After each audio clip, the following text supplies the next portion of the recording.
Good morning student. मैंने आपको relation function वाला चैप्टर स्टार्ट किया है, जिसके अंदर मैंने एक्सरसाइज 1.1 का क्वेश्चन नंबर फर्स्ट आपको करवाया है। उसी से रिलेटेड मैं क्वेश्चन नंबर सेकंड आपको बता रही हूँ। इसे क्वेश्चन नंबर सेकंड आपके पास दे रखा है, relation are in the set A of human being in a town at a particular time given by. तो रिलेशन ऑलरेडी बना बनाया दे रखा है, हमें निकालना नहीं है।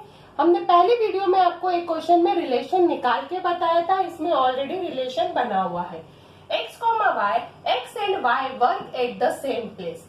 मतलब आपको निकालना वही है, रिफ्लेक्सिव ही निकालना है। रिफ्लेक्सिव यानी खुद के साथ खुद का रिलेशन, इटसेल्फ। सिमेट्रिक का 1 से 2 से, तो 2 का 1 से रिलेशन। ट्रांजिस्टिव में 3 कंडीशंस होती है, 1 2 3, 1 का 2 से, 2 का 3 से, मीन्स 1 का 3 से रिलेशन होगा। तो आपके पास फॉर्म क्या दे रखा हुआ है आपको गिवन में आपके पास दे रखा हुआ है ए, सेट ए इक्वल टू क्या दे रखा हुआ है, ये दे रखा है set A of human being in a town in particular times. मतलब ए इक्वल टू है set of human being in a town at a particular time. ये आपके पास दे रखा हुआ है। ये किसकी है, ए आपके पास सेट दे रखा है, आर ऑलरेडी आपके पास रिलेशन दे रखा है। सबसे फर्स्ट मैंने पहला प्रॉपर्टी यूज करी है, वो है रिफ्लेक्सिव। रिफ्लेक्सिव यानी खुद के साथ खुद का रिलेशन बताना है। मीन्स हम लिखेंगे if x belongs to capital A, मतलब x और y work at the same place, दोनों एक साथ एक ही प्लेस पर वर्क कर रहे हैं। तो हमने क्या करा है कि x का मतलब है हमको ले रखा है, x पर्टिकुलर वैल्यू दे रखी है, x बिलोंग्स टू कैपिटल है, ह्यूमन बीइंग वाले प्लेस को रिप्रेजेंट कर रखी है। तो हम इसमें ये लिख सकते हैं x and x work at the same place. ठीक, मतलब खुद के साथ ही खुद वर्क कर रहा है। तो so x, belongs to r means r is a reflexive. r क्या हो रहा है, रिफ्लेक्सिव प्रूव हो रहा है, क्योंकि हम जो वर्क कर रहे हैं हमारे साथ ही कर रहे हैं। तो r क्या हो गया है, रिफ्लेक्सिव हो गया है। सेकेंड पार्ट आपके पास दे रखा है सिमेट्रिक। सिमेट्रिक का मीन आपके पास दे रखा हुआ है कि इसमें भी हम यही कहेंगे if x, y belongs to A, that is x, y belongs to R। फिर यहां लिखेंगे therefore x and y, यही सेम पर्टिकुलर लाइन लिखनी है, x and y work at the same place। ठीक है, ये भी कौन से फॉर्म में आ रहा है, सेम प्लेस के फॉर्म में आ रहा है। अब that implies that y and x work at the same place। आपको कुछ नया इसमें स्पेसिफाई नहीं करना है, जो लिखा है उसी को लिखना है। तो आप लिखोगे therefore y, x belongs to r, r is a symmetric।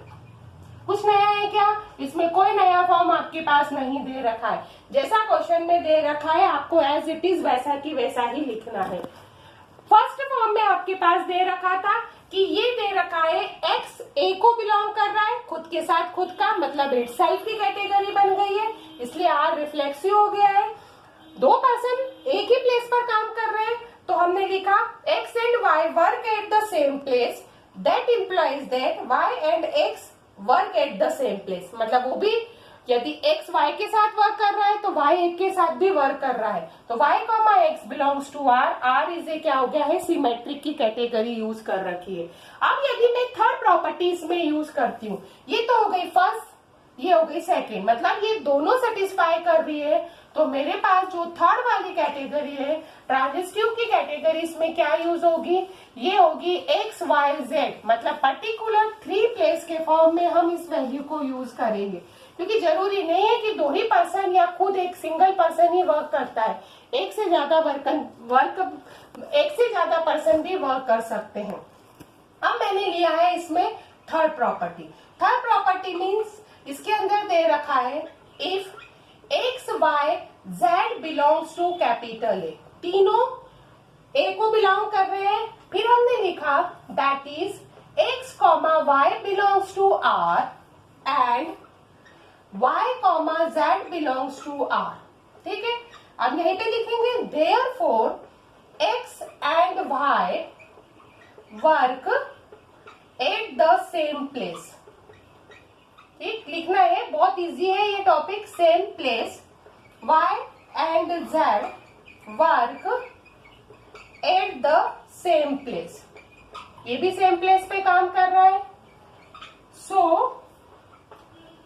X and Z also work at the same place, मतलब ये भी क्या करेगा, सेम प्लेस पर वर्क करेगा।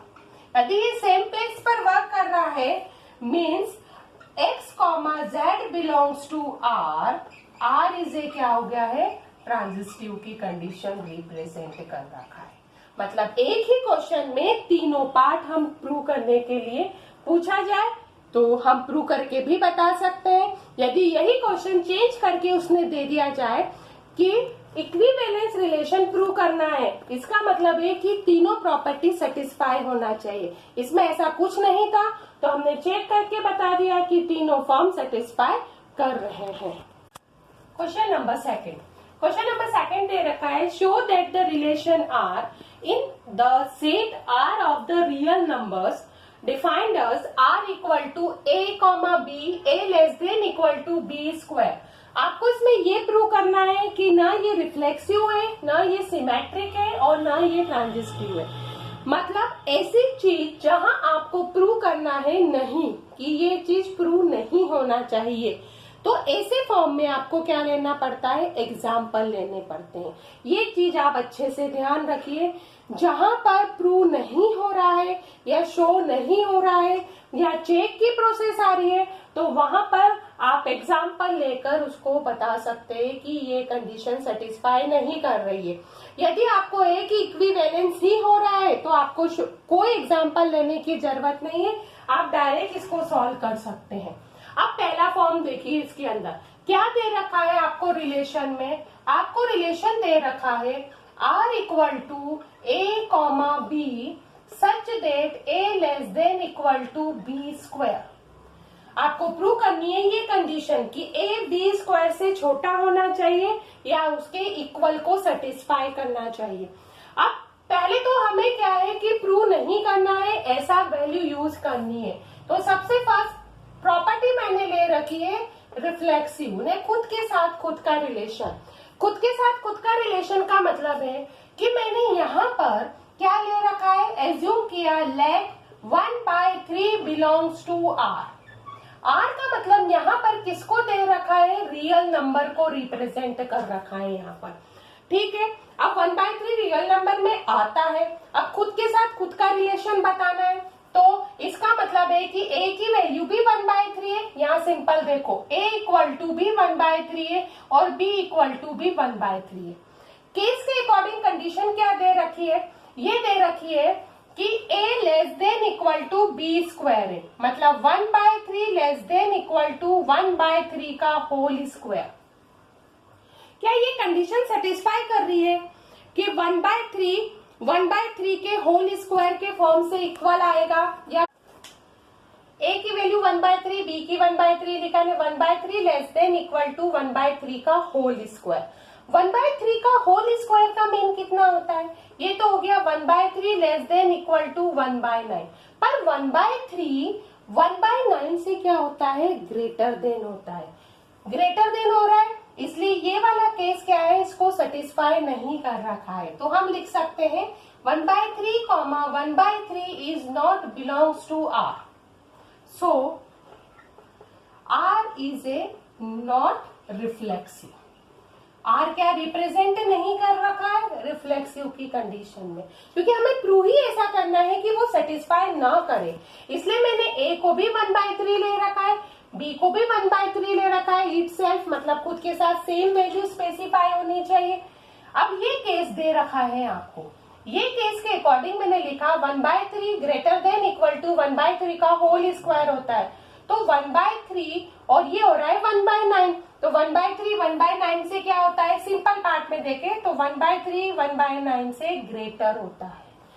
मतलब इसको सॉल्व करते हैं तो पॉइंट कितना आता है, 3333 आता है। इसको सॉल्व करते हैं तो कितना आता है, 0.111 आता है। इसका मतलब ये तो हो गया है बड़ा और ये टर्म क्या हो गई, ये छोटे के पार्ट को रिप्रेजेंट कर रखा है। मतलब पहली वाली जो प्रॉपर्टी है वो सेटिस्फाई नहीं कर रखी है, तो ये हम बता सकते हैं कि ये रिफ्लेक्सिव नहीं है। अब हम सेकंड पार्ट में जाते हैं। सेकंड कैटेगरी इसमें क्या बता रखी है, सेकंड पार्ट आपके पास दे रखा हुआ है सिमेट्रिक। अब सिमेट्रिक का मतलब क्या होता है कि 1 का 2 से रिलेशन और 2 का कितना होना चाहिए, 1 से रिलेशन होना चाहिए। तो हमने सेकंड कैटेगरी यहाँ ले रखी है सिमेट्रिक की। अब सिमेट्रिक के पार्ट में हम एज्यूम करेंगे let 1,2 belongs to R. R मतलब यहाँ पे भी वही दे रखा है, रियल नंबर के पार्ट को रिप्रेजेंट कर रखा हुआ है। अब यहाँ की केस देखो, फॉर्म क्या है, 1 is less than equal to 2 का स्क्वायर। मतलब कैटेगरी आर का फॉर्म क्या दे रखा है, यहाँ पे हमने लिखा 1,2 बिलोंग्स टू आर, मतलब रिलेशन को बिलोंग कर रहा है। That is 1 is less than equal to 2 का स्क्वायर। 2 का स्क्वायर कितना होता है, 4 होता है। मतलब ये सेटिस्फाई कर रहा है कि 1 इज लेस देन 4, तो ये प्रूव हो रहा है। बट हम यहां लिख सकते हैं बट 2 इज लेस देन और नॉट लेस देन और इक्वल टू 1 का स्क्वायर। ठीक है, 2 1 का स्क्वायर तो 1 ही होता है, मीन्स क्या हो गया है कि 2 1 से बड़ा हो गया है। तो हम लिख सकते हैं so 2,1 is not belongs to R. हम लिख सकते हैं आर इज नॉट सिमेट्रिक। होगी ना, तीनों कैटेगरी के फॉर्म में भी आप देखें तो 2 तो सेटिस्फाई कर ही नहीं रही है, तो तीसरी भी सेटिस्फाई नहीं करेगी। जरूरी नहीं होता है कि हर क्वेश्चन में स्पेसिफाई हो, पर लगभग यहाँ क्वेश्चन ही दे रखा है कि प्रूव करो कि ये सेटिस्फाई नहीं करना चाहिए।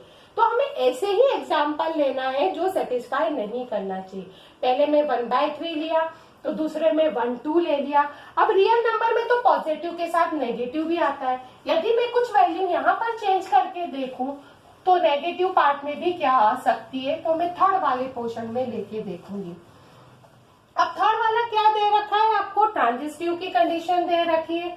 मतलब 1 का 2 से, 2 का 3 से और फिर 1 का 3 से सेटिस्फैक्शन होना चाहिए। तो हमने लिखा लेट या कंसिडर करेंगे 3 - 2 और 1 ले लिया, जो किसको बिलोंग कर रहा है, आर मीन्स रियल नंबर को, क्योंकि दोनों में आर आर कंफ्यूजन हो जाएगा। रिलेशन भी आर को रिप्रेजेंट कर रखा है, रियल नंबर भी आर को रिप्रेजेंट कर रखा है, इसलिए मैंने रियल नंबर वहां पर ब्रैकेट में रिप्रेजेंट कर दिया है। अब इसके अकॉर्डिंग आपका केस देखिए, पहला a less than equal to B square है। यदि मैं पहले केस में 3 और -2 लेती हूँ तो 3 लेस देन इक्वल टू -2 का स्क्वायर, तो 3 लेस देन इक्वल टू 4 आ रहा है। मतलब ये पहला फॉर्म तो वो सेटिस्फाई कर रहा है। यदि मैं केस में दूसरा लेती हूँ, क्योंकि 1 का 2 से होना चाहिए, फिर 2 का किससे होना चाहिए, 3 से होना चाहिए, फिर मैंने -2 और 1 ले लिया। मतलब -2 लेस देन इक्वल टू 1 का स्क्वायर, तो -2 लेस देन इक्वल टू 1। मतलब ये दोनों केस सेटिस्फाई कर रहा है। बट यदि मैं थर्ड केस ले रही हूँ, क्या ले रही हूँ, 1,3 लूंगी, तो मैंने 1 is less than equal to 3 का स्क्वायर, तो 1 तो छोटा ही होगा। मतलब थर्ड प्रॉपर्टी भी इसमें क्या करेगी, सेटिस्फाई नहीं करेगी। अब इसको लिखना कैसा है ये मैं बता देती हूँ। मैंने तीनों में वैल्यू ऐसी ले रखी है कि कम से कम 2 केस यहाँ सेटिस्फाई करे तो तीसरा नहीं होना चाहिए। इसके लिए मैंने यहाँ पर पार्ट क्या यूज कर रखा है, ये 3 - 2 1 बिलोंग्स टू आर ले रखा है। तो हमने पहला पेयर लिया है। पहला पेयर कौन सा है, 3, -2 बिलोंग्स टू आर, मतलब रिलेशन को रिप्रेजेंट कर रखा है।